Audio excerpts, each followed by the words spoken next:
Seigneur Jésus. Bien-aimé, Ozolanda, on a toujours émission détachée. Et je crois les lots sous na partie na Sika. La fois passée, on parlait sur il faut tout mettre en ordre par rapport à l'année 2022. Parce que depuis 2021, tu vas dire que tu as année où ils allaient na deux malamisat, ils ont déjà influence à ma vie.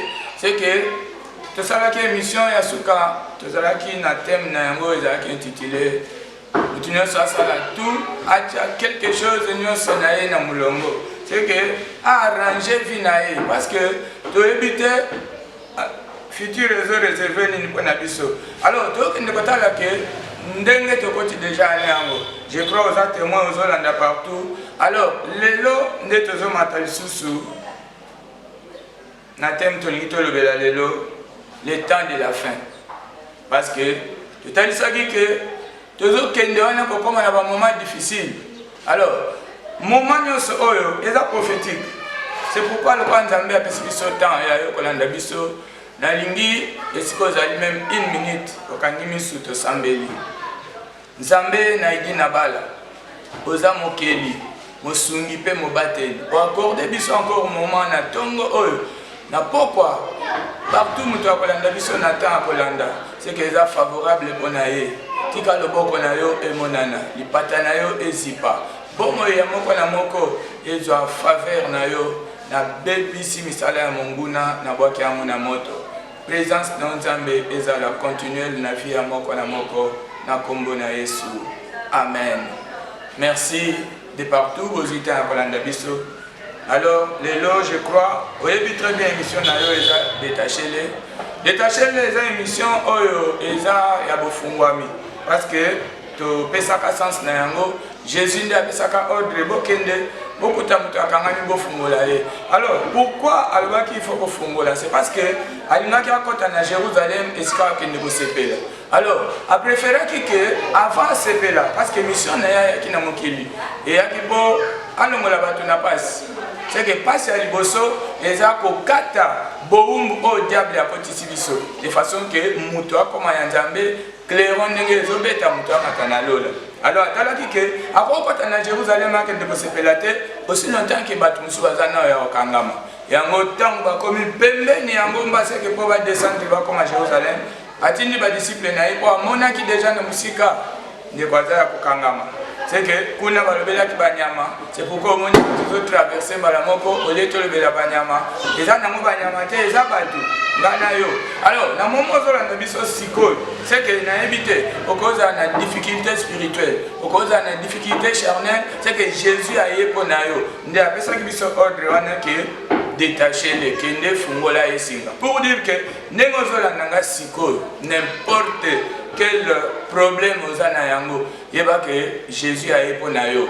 Alors, le col là, Jésus, avant qu'il s'en monte, il faut monter à croire qu'il y a un sauveur. Nengozola bisoana. Les lots bien aimés, qu'on dit Jésus, le col a sauveur. Ndimaye a un sauveur. Parce que tant que vous avez comme votre sauveur, c'est que vous mettre d'abord en doute comment vous avez sauveur. Oh, dès que vous avez un psychologue, il y a que tu as une bataille compliquée. Parce que depuis l'émission passée, tu as mettre tout en ordre. C'est que la complication est cause. Mais quand vous avez déjà une relation avec Jésus, parce qu'il y a le alors, le coup la fin dans le comité, mais dis-moi, tu comme la fin, il y a un peu sur les temps de la fin. Les temps de la fin, parce que tu as appris dans le timing, il y a les lots, tu as une émission organisée, tu as ça au faveur de ma camounios. Mais dis-moi, les lots, tu as les trois événements, ils ont précédé temps et la fin. C'est que bah signe oh Jésus a fait ça qui il y a tant de monde qui a bandi kokoma faire attention. Ndetto li total sango comment mukele lo. Alors tous autant parce que ce sont des questions bibliques, il faut qu'il y ait aussi des réponses bibliques. Tous dans mukanda na Thessaloniciens total la kuna Bible lobini. 2 Thessaloniciens chapitre 2. Nous avons 2 Thessaloniciens chapitre 2. Nous avons verset 3. Chapitre 2, le verset 3. Bible le Bini.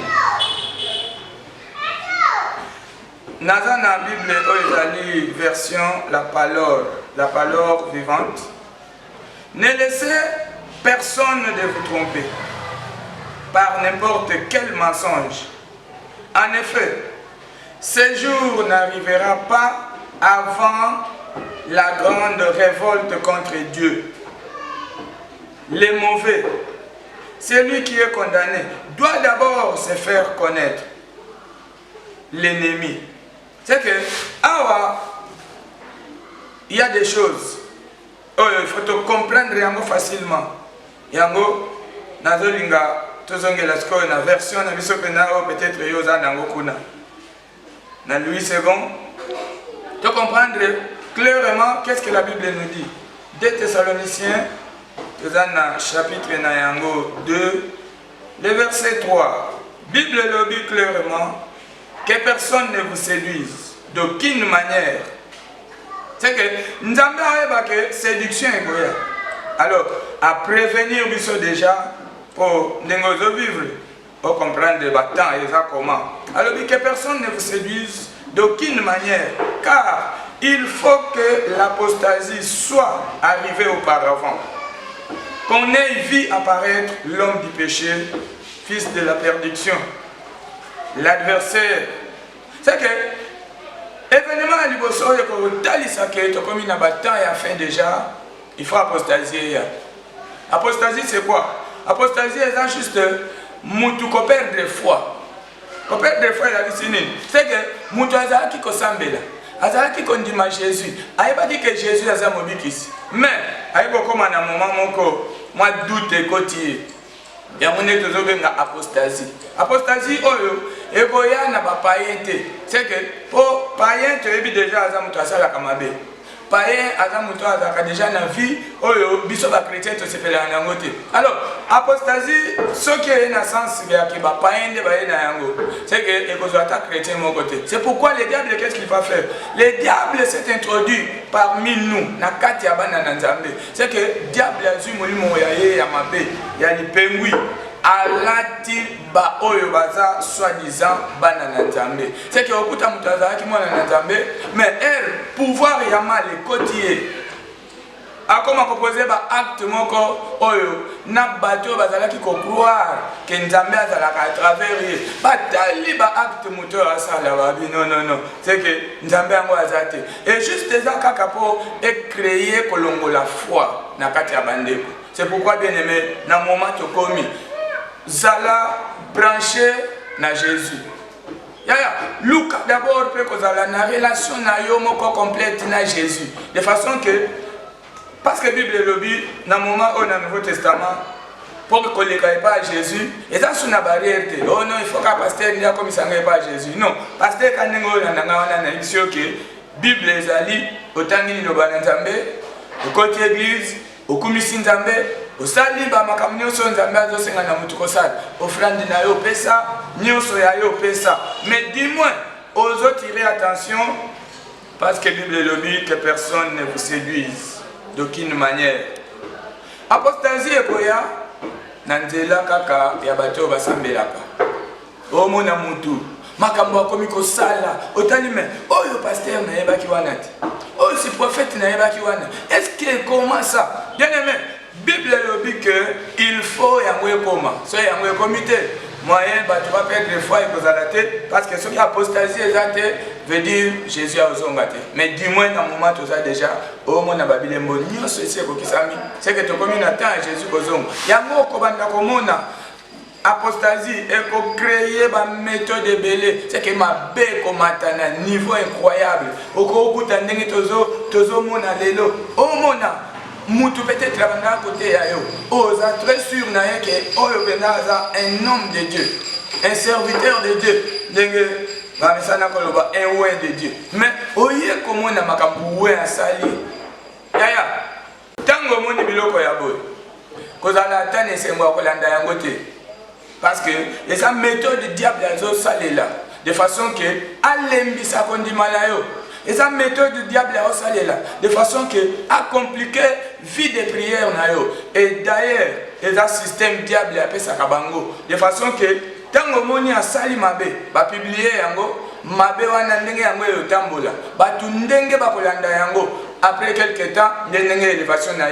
C'est le diable qui fait ça. Alors, yo en tant que fils de Dieu, moi, je bien aimé, je vais verser au Simba Yango. Très bien. Parce que bientôt là, total comment?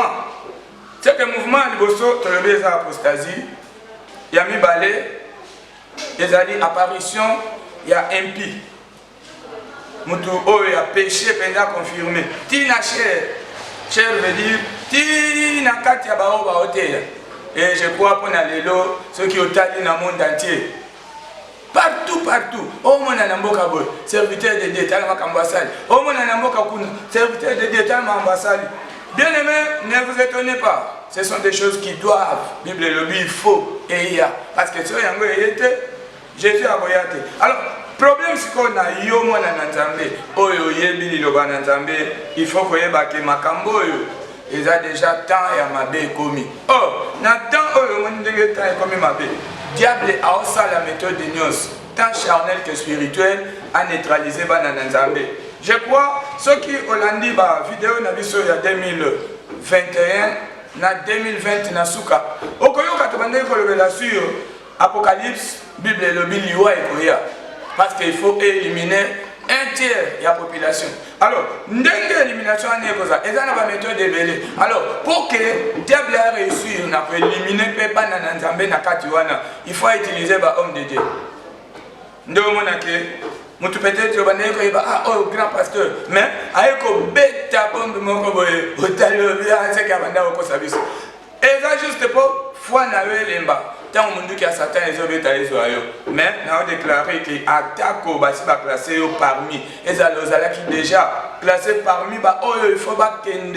Bien aimé Nzambe on a été aussi quoi à Simbayo à protéger au nom de Jésus. Liwa te koya oyo kamona sango. Et pas il n'a pas oh il va contre yo. Mais bah oh ya yo pas à la protéger. Alors oyo qui que apostasie il faut y apostasie est koya mingi na nzela banane.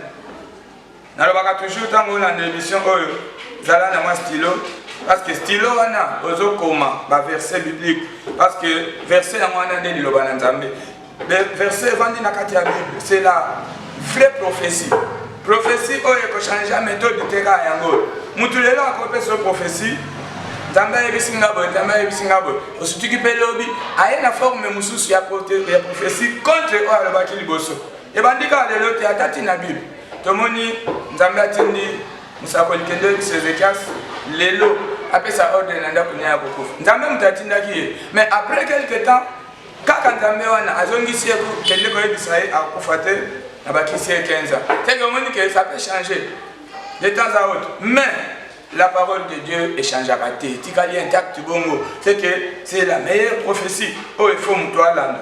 Alors, Tozana Mukanda na Mathieu, comme ça n'a été émission na eza détaché les. Émission on a baka toujours. Nengeka okoti wana, c'est que s'abonner. So betika kawana omona o s'abonner, beta pe na mbonga de façon qu'à tout moment, ceux qui tozo pesa d'enseignement, soit ordre mon compte à apprécier, ozo yango pe facilement. Alors s'abonner eza la joie du ciel TV et juste pour il faut monter à sengo ya kota na lola parce que awa eza entraînement. Tout ça, la il faut que soit comme un alola. Alors, tout ça, dans Matthieu chapitre 7. Matthieu, tout ça, dans chapitre 7, le verset 15. Pour comprendre, mouvement de apostasie et comment.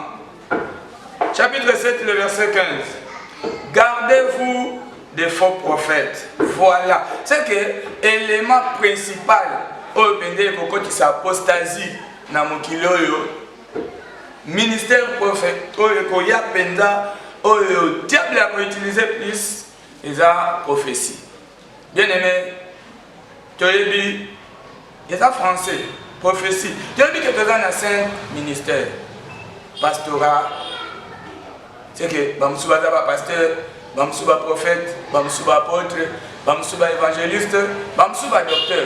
Mais les lots qui ont tali na mokili mobimba, c'est que tout le monde a linga comme un prophète. Et au Kuta, une église dirigée par un prophète. Est-ce que prophète a dirigé l'église comment? Parce que ceux qui ont tali l'église, ils ont dirigé na berger. Nengeto mona na ba pesi la ka ngosansi ya ba ko batela banyama. Berger mutabate la kabanyama. Messager a ko batela banyama ndeni.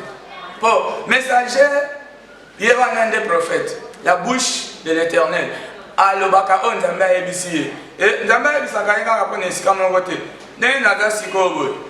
Tu naza prophète. Nzambe ko ebisanga na Brazzaville kuna likambo ezabo. C'est que obligatoire na otika wana ke Brazzaville. Na ubesa prophétie à Brazzaville na kati église na ngana Kinshasa ate pour mutu moko à Brazzaville. C'est que retourne na se déplacer. Oh, berger ndi a se déplacer à kati. Berger ndi mutu avandi sur place. C'est que pour comprendre déjà critères et aliboso ya faux. Quand une église est dirigée par un prophète, bien aimé, il va déjà que vous êtes dans les faux. Parce que comment on a comprendre les parce que oh, l'église de frères a dirigé na berger. Berger est un pasteur. Parce que normalement, on a un mususu. Au Kuta, l'église est un pasteur, les un évangéliste, c'est que 5 ministres non sur hasard. Mais, il y a une église mère, ce qui est l'église de Amounene par rapport à l'église Moussa, il y a une église mère, en tout cas, une pasteur. Bah oui, l'église américaine, c'est que quand on a berger, à le là, nasé à pasteur. Oh, c'est le même nom, qu'à pasteur, berger peut être qu'à pasteur. Alors, tout ça un problème très sérieux de l'eau au Kuta, l'église est dirigée par prophète. Prophète, avant de prophétiser. Mais peut-être la côté à prophétiser dans la non. Mais les autres, les autres par rapport à la Bible, Matthieu chapitre 15, chapitre 7, le verset 15, alors gardez-vous des faux prophètes. C'est que faux, pour s'introduire plus dans la prophétie. Pourquoi? Parce que dans la prophétie, nous avons la facilité à dribbler mon ninga. Nous avons l'obité. Mais diable a l'obité, il y a pessi. Bien aimé, prophétie, nous avons qui joue un débat. Pour les faux prophètes, car ceux qui ont l'obité comme le coxamité. Bien sûr, mais d'autre part, on a entendu ce que les démons que diable a utilisé pour côté samabe dans cette église. Les diables voient aussi. Diable appelle ça capé ma cambézé exact. Hein? C'est que les lots pour prophète alba qui cambé qui sami va confirmer et ensemble. Mais le diable peut difficile aussi à dire tout cela. Diable a moni a ébissé payé à l'objet qui sami. Ça ne fait pas de Dieu, mais du diable. Alors, il faut moi n'entendre que vous avez attention. Parce qu'à l'objet, gardez-vous. C'est que tant que vous gardez-vous, c'est que faites attention. Les faux prophètes, alors ils viennent à vous en vêtements de brebis. Azoya lokola mwana nampate. C'est qu'il va utiliser la Bible. Il va utiliser la parole de Dieu. Mais bien aimé, n'oubliez pas que dans la Bible que vous voyez ici, il n'y a pas que la parole de Dieu. Nakati la Bible malobeze belé, Nzambe ezalia. Ya mutupe ezalia. Il y a Satan, il y a Satan, il y a Satan, il y a ce exemple. Nzambe a sololana Satan à propos de Job. Nzambe a tenu Satan, on dit Job. Mais Satan va répondre. Est-ce que la Bible a la réponse à Satan? Et comment Jésus a obtenu Satan, tant qu'il a prié. Dans Gênes, Kakaboye, a gêné, alors Satan est. Ce que vous avez ma parole. Ma banque comme ma map. Parole on est à Satan. Mais comment il a dit? C'est que Baoya kaka na parole, a aussi ma parole, mais abaloli a mon forme même sous. Alors ceux qui ont la connaissance biblique, c'est pourquoi ils ont verset gardez-vous des faux prophètes. Parce que prophétie, il y a des lignées. principal oyo bakoki kodéjouer mutu parce que yango eza na preuve te ye nde alobi nzambe alobi est ce que oza suri ke nzambe mutu alobi nde problème eza wana alors bakoyela bino lokola bameme aoya te na maseke boye ndenge tomona bamusicien na libanda atambolaka na babiloko na ye tokonfirme ke aza ngambo te bao bakota na église baoya bongo te soki tootela makambo oyo eza mpona komona tant tokomi déjà bato ebele babandi koperdre confiance epai na nzambe bien aimé koperdre confiance epai na nzambe te mpo intel wana peut-être obandeli kokalifie ye lelo obandi komona makambo na ye obi nzambe yango seke aza te non ye aza nzambe te akozala mpe envoyé du diable. Bible alobi gardez-vous des faux prophètes abakisi alobi ils viennent en vous en vêtements de brebis mais au-dedans ce sont des loups ravisseurs. Nakati baza balu. Baye po ba ravir foi na yo. Po ba mema yo na apostasie.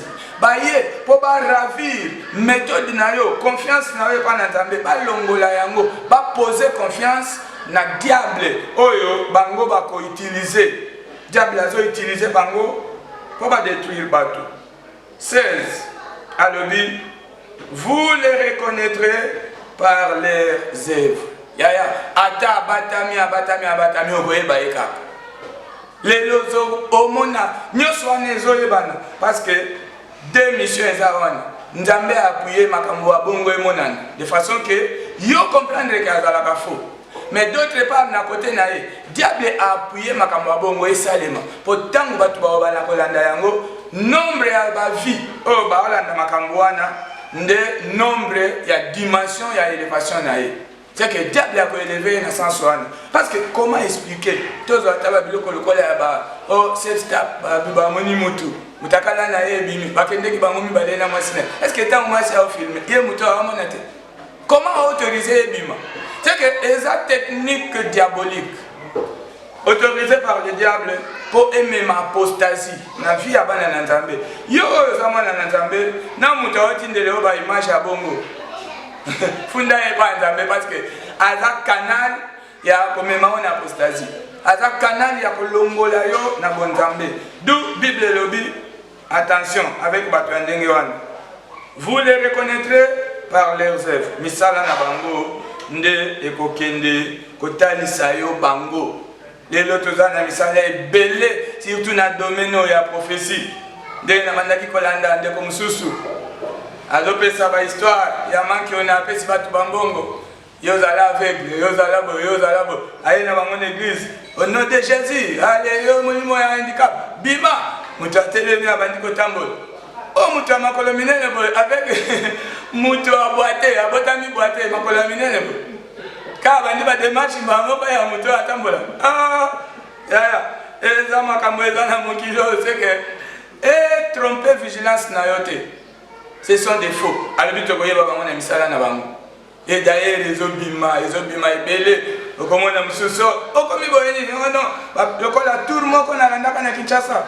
Na RDC, na monga foule.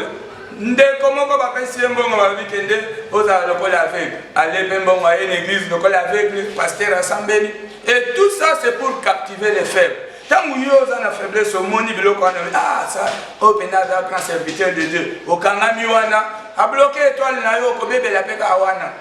Après ça mbongo, ndekopé à une église avec les basimbieti, pasteur assemblée, apôtre, non, prophète.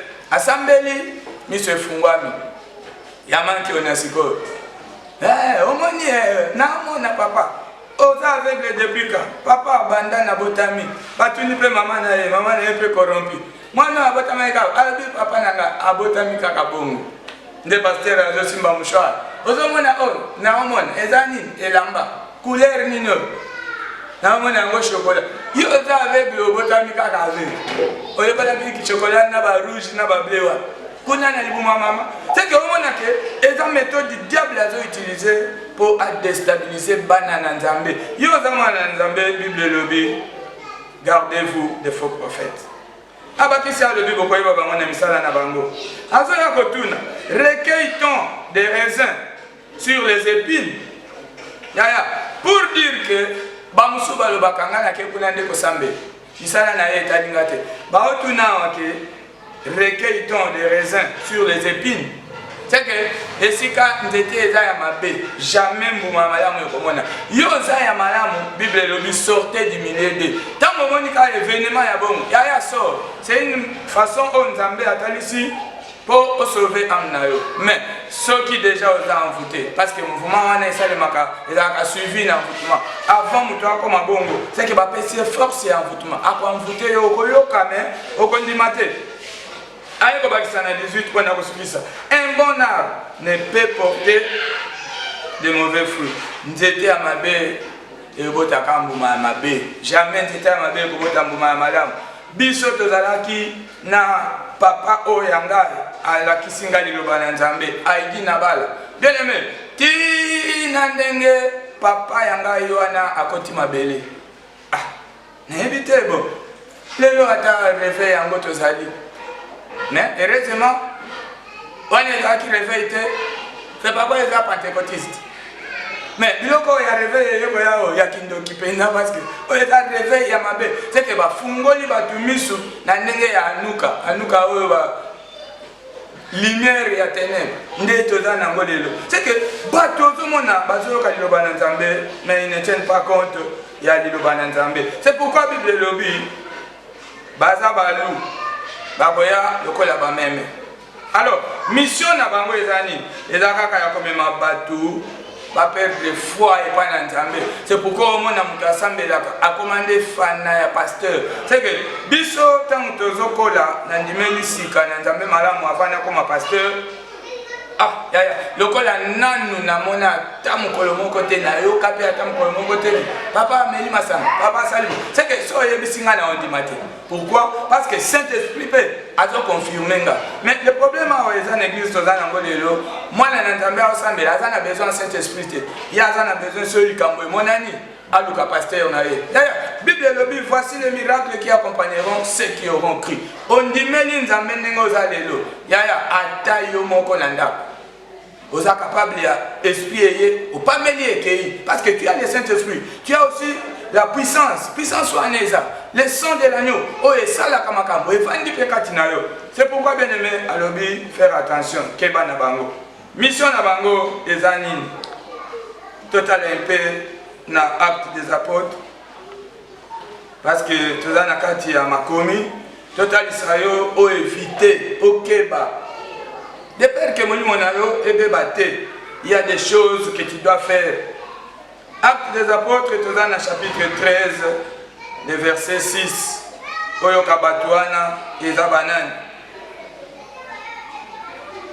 Ayant ensuite traversé toute l'île jusqu'à Paphos, ils trouvèrent un certain magicien. Ils trouvèrent un certain magicien, faux prophète juif, nommé Bar Jésus. Yaya, Moutoyo, identité nae, Yakat, Adam magicien. Mais apparence nae, il apparaître prophète. Or, bisous dit que les juifs, monde ba tout salut et qui na bango. Mais le messieurs ici, Adam juif, mais magicien. C'est que les longs de dans la bango ebele ndeko kabatunyo somtunyo salala ka prophète alala ka prophète c'est que à côté magie quelque part ndo mona tozana ba biloko ya ba homosexuel mibali na mibali elongo ya ba païen comme dit ba pasteur mibali na mibali ah ba ze belé si pena tanga ta bango ba komba mais kaka po ba ya ko bloquer mais mibali na mibali ba faux prophète alors il était avec les proconsuls. C'est que Bango Bakomaka facilement na ba haut niveau. Azana facilité à koleka na ba TV nyonso aoteya, azana facilité à ba jipa minene parce que biloko wana ezouta na forme na bango ya ténèbres. Ba opesa bango ndo mona ba biloko ba homosexuel lokola pasteur moko na yambi. Aye alobi papa nanga vraiment sambela pona landa kiyo vraiment maté wana touchenga mais nazana eloko nanga na confesser naza pasteur na umeli église matakate alors nakei e papa moko abenga e mentor na e akoche nde coaching wana tokende no océan babandi komona elima moko munene abimela bango elima wana alati pembe aza mulai apesa bango ba idéologie ti abandi ko ya l'église abandi ko mona makambo abandi ko changer mais tango alandi liloba lokola aza mwana po aza pe mwana ya idi na bala yo kasanga malamu na idi na bala mais vu manque ya maîtrise ya souffrance akenda comme quelque part bien aimé ko bungisa nzela na yote je vous assure oza ya nzambe batela bonzambe na yo parce que ba magicien oyo kawana aza magicien 8 alobi mais Elimas les magiciens qui signifie son nom ba magicien bakoti l'église est belé c'est ce qui signifie son nom leur faisant opposition c'est que musala na bango baza ko opposer na kombo à Jésus akoya nango ouvertement boité alors peut-être c'est Jésus qui guérit, Jésus sauve, Jésus délivre, ainsi de suite, le sang de l'agneau, ainsi de suite. Mais tant que il y a un problème au Béla, Jésus a sauvé là, pesa 15 000, moi huile d'olive yangwana au somme. C'est quoi Jésus côté que Jésus a guéri ça. Parce que tu n'as jamais parlé que l'huile d'olive n'est pas guérie. Mais tant qu'on est malade. Jésus alors je comprends vite que Jésus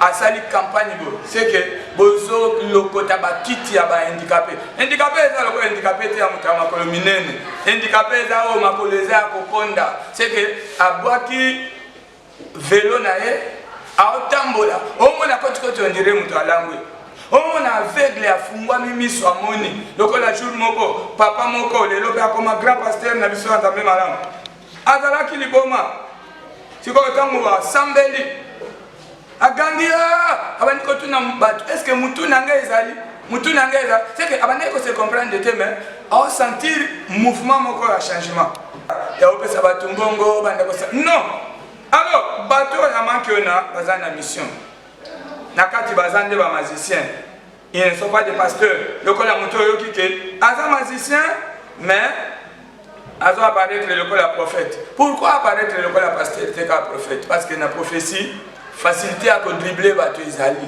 Na prophétie facilité à compliquer vie à bato ezali. Alors, oya komona ke Bible lobi bakoya lokola ba meme. C'est que bakoya na liloba na Nzambe.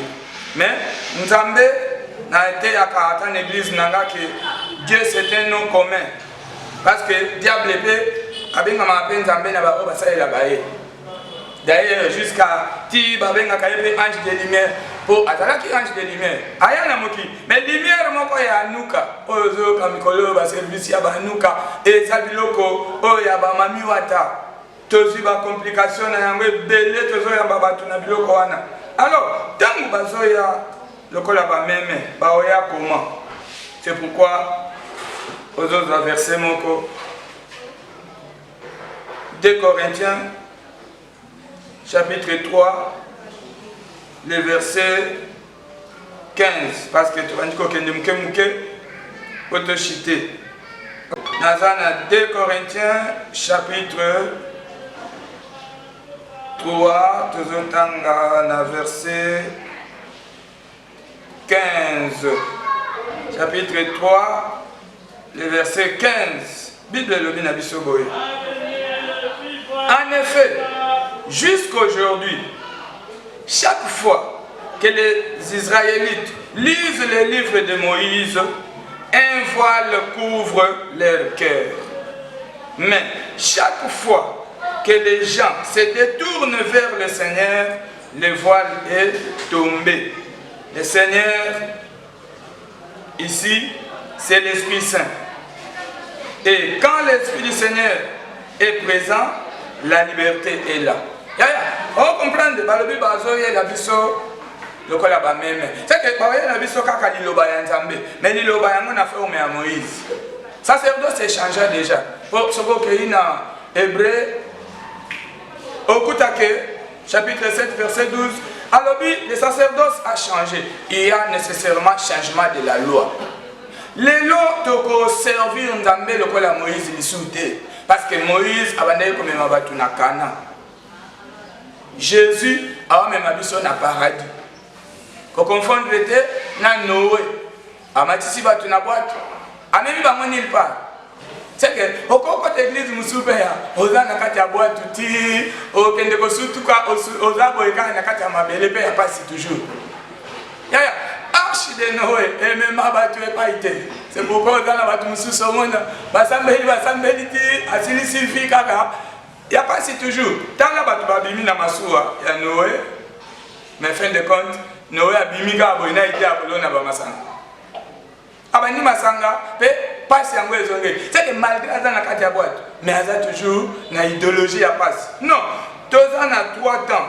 Noé amemi bato. Nulle part. Moïse, il faut amener manakana. Nolendo na ye kati na nzela, je suis à commission. C'est pourquoi on a que bazoko misabiso na niveau ato s'abonner pendant na makambo Moïse comme tel que parce que Moïse a une mission amener manakana. Il est mon à comité.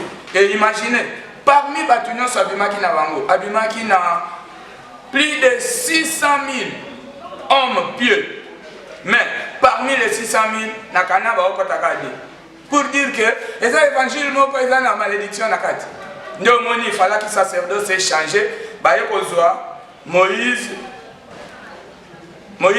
Aaron a transféré dans le Nouveau Testament au Tozalina. Aaron a ses fils, au Badakiba, homme et sacerdoce, dans l'Ancienne Alliance. Dans la Nouvelle Alliance Tozalia, Aaron a ses 4 fils, 5. Ils ont 5 ministres au Tozana Bango, apôtres et docteurs, et ainsi de suite. C'est que, Tangu Moutou, Aoya est pas dans le colafo, Aoya Makabi. Bible, c'est-à-dire la verset, la parole de Dieu. Mais cette parole-là, est une parole d'identité. À 11 voyons dans l'Ancien Testament. Prenons l'exemple, il y a un système Mokoïzo Salem à l'élo. Ma casse, Exode, chapitre 30. Pour nous expliquer, verset Oyo et Nimi Kolobani. Exode, nous avons toujours la parole parce qu'il y a un ouvertement. Chapitre 30. Tout autant à verset 30, on comprend de qu'est-ce qui se passe là-bas. Verset 30, à la Bible. Tu verseras cette huile sur Aaron et ses fils, et tu les consacreras pour qu'ils soient à mon service, mes servants comme prêtres. Ensuite, tu diras aux Israélites, voici cette huile de consécration, vous en servirez uniquement au service du Seigneur, génération en génération. 32. Personne ne doit s'en servir pour frotter les corps. Personne ne doit fabriquer un mélange composé de la même façon. En effet, cette huile est réservée aux consécrations et elle doit rester sacrée pour vous. 33 pour Nabosilis. Si quelqu'un prépare un mélange comme celui-ci et les met sur le corps d'un homme qui n'est pas prêtre, il faut les chasser de la communauté. Yaya, awa, ba pekisa mafuta. Banda kala ba pekisa kyango. Mais lelo okuta mutu ayena libumpasi somba mafuta. Ayena mutu pasi somba mafuta. Abakweli na mutu. Pour monter à Mazana, ba mari de nuit. Nous avons poussé ba pasteur na impudicité. Pour na impudicité ba la mari de nuit ba la mafuta ngo koteni. Oh, ba confondre dans le Nouveau Testament. Nouveau Testament, ceux qui te tanguent dans acte. Parce que tu comme déjà cité acte tezana chapitre nayango 10. Acte des apôtres chapitre 10. Le verset 38. Acte chapitre 10, le verset 38. Bible Lobi Nabisoboé. 38. Vous savez comment Dieu a oint du Saint-Esprit le Seigneur Jésus de Nazareth. Bisotoza kolanda oya Jésus. Tozolanda ya Aaron abanane kunate. Alors, les lots, nous n'avons pas besoin de l'huile d'onction. Mais dis-moi, nous avons besoin d'onction du Saint-Esprit. Parce que tout ça, c'est juste le Saint-Esprit nde aza maître eza huile te. Alors lelo soki omoni moto aye naza prophète yaka na kosambela mpona yo okobika okoma boye somba mafuta eza juste mosala mpona libumu na ye nde omoni na Romain alobi Romains chapitre 16 le verset 18 alobi de pareils hommes ne servent pas Christ notre Seigneur mais ils servent leur ventre. C'est que mafuta wana lokole komi ya hotel. Bon, si réellement pe ozo sambela pona muto abika pakole mafuta. Pese o fele kasi. E komi ya hotel comment? C'est que omona ke bato ba salela libumu na bango. C'est pourquoi lelo batu nyonso ba se cacher sima na ba prophète. Yango mona mokile komi mabe nde liwango yende ya parti ya wana parce que mabe kotiti na kati église ba serviteur de Dieu autre manai ko kanisa ba serviteur masiba koma ya diable. C'est pourquoi nazo bisa o muto landinga nzambe amona yota pambola wasaela obolamu avant landa mutu sima kota na nzambe la pepo na nzambe akola kisayo état d'âme na ye tango omoni état d'âme na ye za ya mabe yaya tikaye yango omona ke papa na ngai matondo mwana mikili ndenge ozolanda biloko kokaba nzoto na yo na mutu mususu nyonso te Jésus oyo amemaki yo na poto aza quel que soit liwa nyonso ekoya nzambe akoépargne yo papa rifin kela omona ke yo nde oza pe na mikili c'est que makambo nyonso oyo osalema kobanga te nzambe oyo na yo te aza akoprotege yo continue kaka kokumisa ye alors nzambe wana asalela yo bolamu olandi biso okangi miso tosambeli. Seigneur merci pambola peuple na yo loboko na yo et épargner biso contre ba faux prophètes kasi moko na moko amona bolamu nyonso ya mabe ezala malade mikakatano minyo liwa oyo koyikoya na mokili eleka musika ya mwana na yo na kombo na Yesu Kristo lipata na nzambe ezipa moko na moko amona bolamu pambola pe mwana nyonso à la joie du ciel pambola chaîne oyo la joie du ciel TV mutu nyonso a s'abonner na yango apambola mape ko kisabosenga na ye na kombo na Yesu Kristo amen. Merci tokutani balasima nzambe amona yo asalela obolamu.